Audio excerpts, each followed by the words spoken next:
দেখুন, ব্যবস্থা তো অবশ্যই হবে।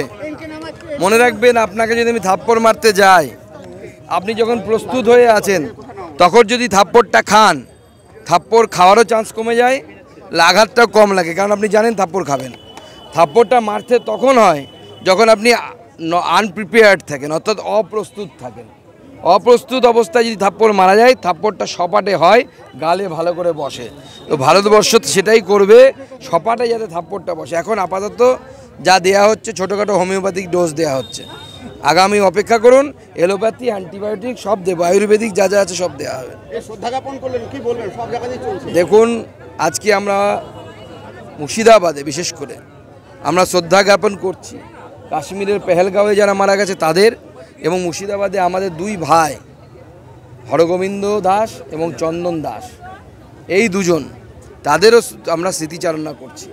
এবং জম্মু কাশ্মীরের পেহেলগাঁওয়ে যাদেরকে গুলি করে মারা হয়েছে ধর্মের জন্য, প্যান্ট খুলে, নাম যাচাই করে প্যান্ট খুলে খতনা হয়েছে কিনা দেখে মানুষগুলোকে মারা হয়েছে। ব্যাপারটা হালকা করে নেওয়ার মতো বিষয় নয়। এবং তার সাথে সাথে আমাদের একজন আর্মি মারা গেছে দেশের হয়ে লড়তে গিয়ে, আপনারা জানেন, ঝন্টু শেখ। সে জাতিতে মুসলমান, কিন্তু এই মুসলমান যে দেশের জন্য প্রাণ দেয় তাকে আমরা শ্রদ্ধা করি, প্রণাম করি, নমস্কার করি। তাদের সকলের স্মৃতিতে আজকে আমরা আমাদের এই প্রদীপ প্রজ্বলন করছি। বাংলা টুডে নাও।